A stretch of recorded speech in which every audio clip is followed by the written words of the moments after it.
घटनाएं घटी, मैं आ रहा हूँ ऋषा आपको, 2 घटनाएं घटी, एक बहराइच में घटी, एक संभल में घटी कल, ठीक है ना भैया, रुको नदवी साहब।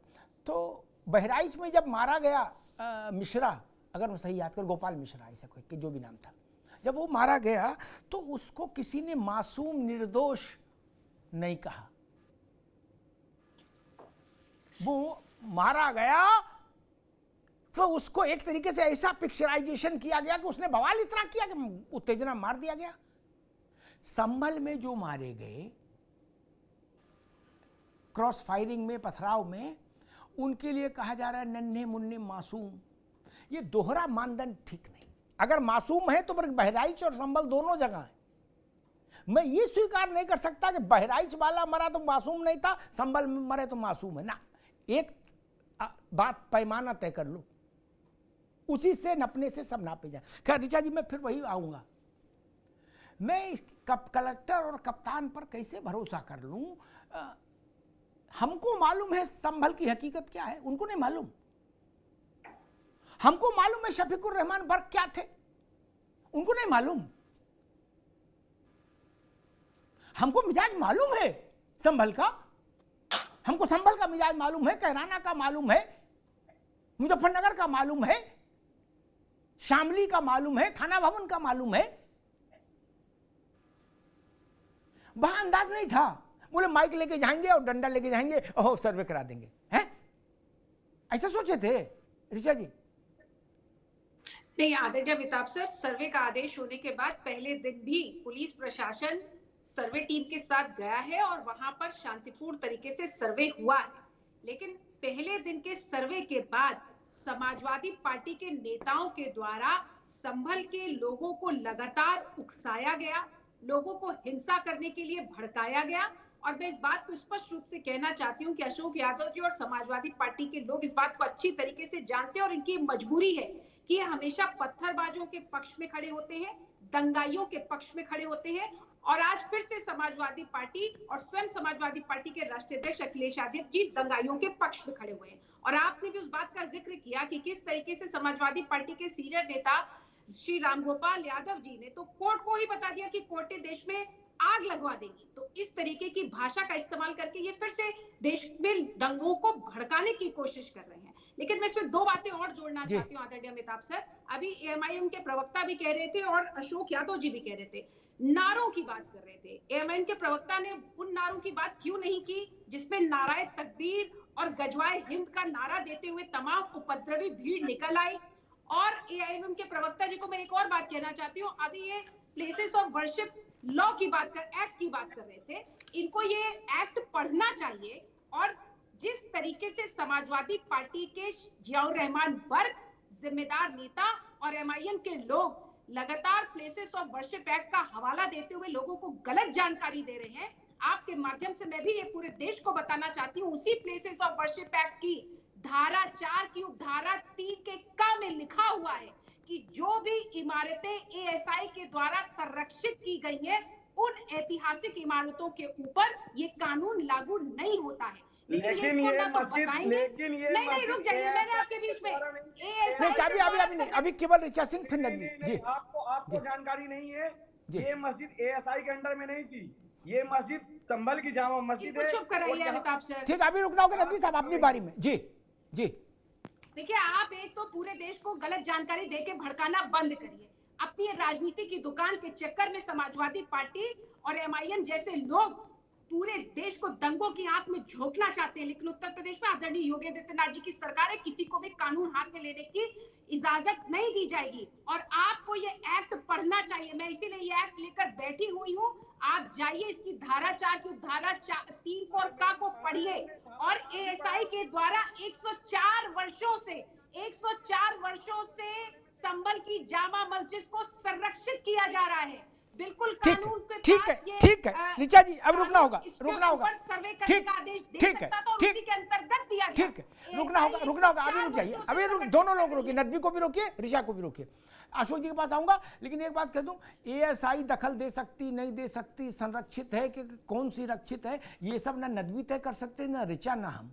ठीक, ये अदालतें तय कर रही हैं, उन्हीं को करने दीजिए। ये EMI वाले लिख के देंगे कि यहाँ दखल हो सकती, वहां नहीं हो सकती। कानून है, कानून की व्याख्या अदालत करेगी, ये पार्टियां करेंगी। इसलिए मैं उस बहस में नहीं जा रहा आज। मैं केंद्र अशोक भाई जी, ये बयान में समझ नहीं पा रहा कि ये कोर्ट वाले तो आग लगवा देंगे पूरे देश में ऐसे फैसले देके। क्या अदालतें देश में आग लगवाने का काम करती हैं,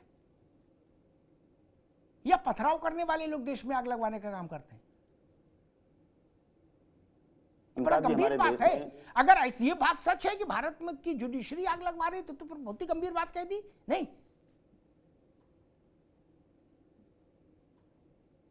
अमिताभ जी, हमारे देश की न्यायपालिका बहुत ही रिनाउंड संस्था है और उन संस्थाओं पे देश के हर नागरिक को अटूट भरोसा है। लेकिन अगर इस तरह के क्रियाकलाप अगर जज के द्वारा किया जाएगा तो सवाल उठता ही है। अमिताभ जी, आप ये बताइए कि बिना दूसरे पक्ष के सुने, अभी नदवी जी ने कहा, अरे भाई आप हाई कोर्ट जाओ, सुप्रीम कोर्ट जाओ, इंटरनेशनल कोर्ट जाओ, क्या आप सड़क पर ये बोलोगे? अमिताभ जी, जिस संस्था के द्वारा अमिताभ जी गलती की जाएगी उस संस्था पर टिप्पणी क्या नहीं हो सकती क्या? अगर कोई संस्था अगर ये टिप्पणी है कि ये अदालतें आग लगवा देंगी, ये छोटी टिप्पणी है क्या अशोक भाई? देखिए अमिताभ जी, इस तरह का काम अगर अदालत के द्वारा किया जाएगा तो कि इस पे टिप्पणी क्या करेगा कोई आदमी? आप ये बताइए कि अगर जानबूझ के इस तरह से भारतीय जनता पार्टी के दबाव में, प्रभाव में और इसके इन्फ्लुएंस में आकर के बिना एक्स पार्टी को सुने अगर इस तरह का फैसला दे दिया जाएगा तो क्या सवाल उस पर उठना लाजमी नहीं है? सवाल कोई भी उठाएगा उस पर। अमिताभ जी, कोई भी अदालत के फैसले पे सवाल उठाना, देखिए ठीक है अशोक जी, ठीक है ऋचा, रुको भैया, रुको मुझे, ठीक है अशोक भाई, मुझे, अरे रुक जाओ भाई ऋचा सिंह, मुझे याद है जो बात अब अशोक जी या बाकी उनके नेता बोल रहे हैं, यही बात कांग्रेसी बोले थे जब 75 में इंदिरा गांधी को डिस्क्वालीफाई कर दिया था। रंजना जी को भी याद होगा, जगमोहन लाल सिन्हा ने, क्या तो कांग्रेसी भी ऐसी अभद्र भाषा लेके सड़कों पे उतरे थे और जगमोहन लाल सिन्हा को भरपेट गाली दे रहे थे, गाली गुप्तार कर रहे थे। क्या हम जानते हैं कहां सीखे हो आप लोग, ट्रेनिंग वहीं से लिए हो। बोले क्या कोर्ट की स्थिति नहीं करेंगे हम लोग? भैया खूब करो, कोर्ट जाने, आप जानो। रंजना जी, राजनीतिक दलों की स्थिति ये होगी, वो करे कोर्ट से भी दो हाथ करेंगे, क्यों नहीं करेंगे? अपील नहीं करेंगे, उसकी मजम्मत करेंगे चौराहे पर। हम लोगों ने ऐसा कानून सुना था कि अपील होती है कोर्ट के खिलाफ, फैसले के खिलाफ।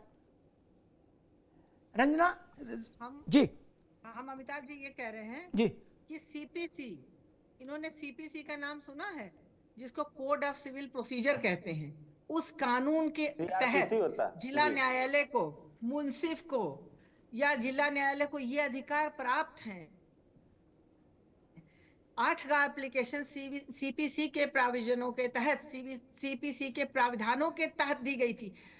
जज साहब ने अपने विवेक से या अपने अधिकारों से नहीं कि खुद से जाके आदेश पारित कर दिया। भारतीय जनता पार्टी में मोदी जी ने ऊपर से आदेश दिया कि आप आदेश कर दीजिए। सीपीसी नाम की पुस्तक होती है, उसको पढ़ लीजिए, कानूनी किताब। उस कानूनी किताब के तहत जज साहब के हाथ बंधे होते हैं और उन बंधे हाथों के तहत ये निर्णय किया गया है। आप सीपीसी उठाइए और खोलकर पढ़ लीजिए। जी ठीक बात है। नदवी साहब, वही प्रश्न कि अदालत का फैसला हमको पसंद नहीं आएगा तो जो वीडियो चल रहा है ना कि सड़क पत्थरों से पाट देंगे, ऐसा होगा क्या? तो एक मिनट रुक जा भाई, बात तो पूरी सुन लो। अदालत का जो भी निर्णय, अरे एक मिनट रुको, अदालत का जो भी निर्णय आता है, एक को पसंद होता है, दूसरे को नापसंद होता है, तो फिर खुलेआम चालू हो जाए पूरे देश में। जी नहीं सर, ऐसा नहीं है। अच्छा, कैसा? देखिए, भड़काया गया है। और आपको जिस वीडियो की मैं बात कर रहा हूँ, ठीक बात है आपकी कि विष्णु शंकर जैन जो है वो सर्वे कमीशन नहीं थे, एडवोकेट कमीशन नहीं थे, वो वहां पे पटिशनर थे और उन्होंने पटिशन किए। लेकिन ये ध्यान रखिए, ये देखिए वीडियो, ये देखिए, ये किस प्रकार का नारेबाजी हो रही है। अच्छा, नारेबाजी हुई इसलिए पत्थर चलाना शुरू कर दिया, बोले पत्थर चलाएंगे। आप क्या करने जा रहे थे वहां पर, ये बताइए।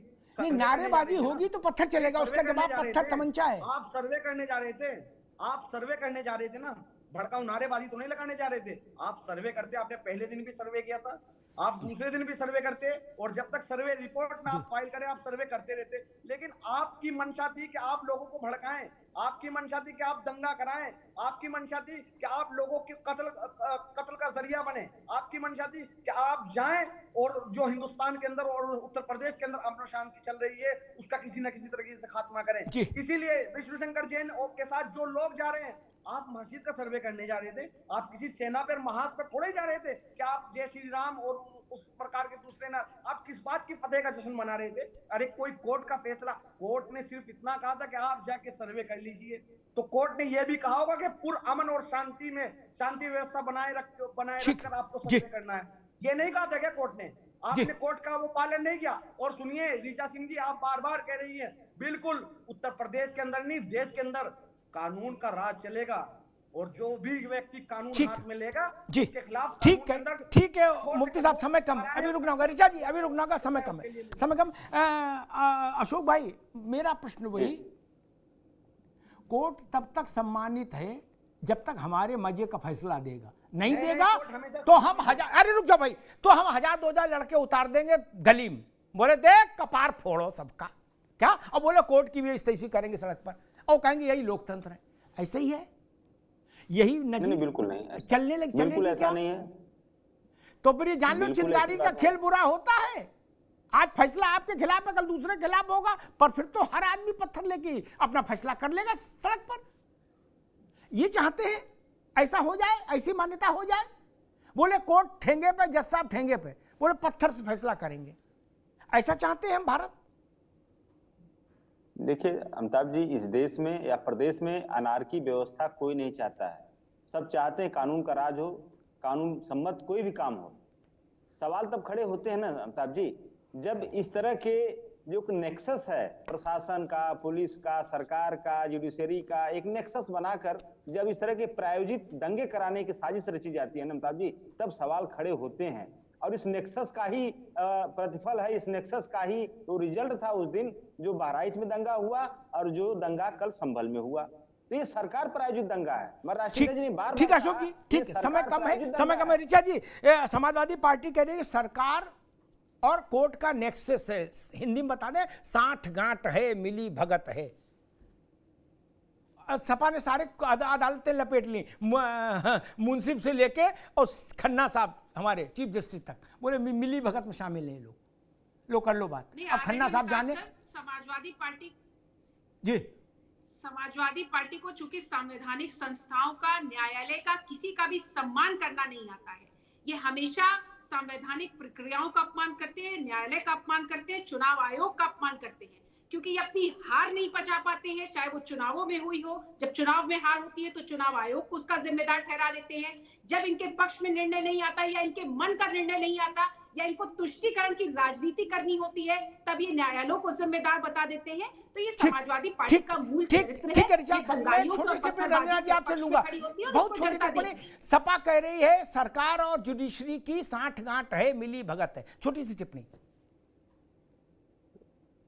सपा में आप जानते हैं ना कि पढ़ाई लिखाई का स्तर बिल्कुल निम्न है, इनको कानून का कोई ज्ञान नहीं है, इनको संविधान का कोई ज्ञान नहीं। अगर इन्होंने 2 पुस्तकें सीपीसी और कॉन्स्टिट्यूशन ऑफ इंडिया को देखा होता, पढ़ा होता, तो इस तरीके की अनर्गल बात नहीं करते।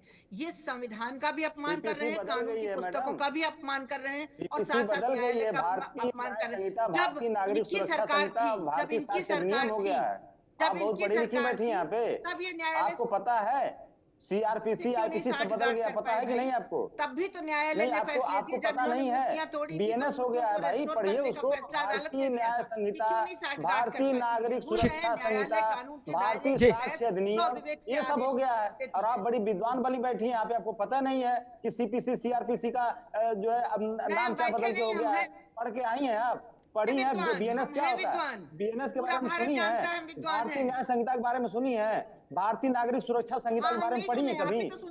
भारतीय साक्ष्य अधिनियम, दोनों मित्रों को रोकूंगा, रंजना जी को भी, अशोक जी को भी। आप कानून लेके आप बोल रही हैं। अरे भाई यहाँ संबंध न बनाओ, रुक जाओ, ठीक है।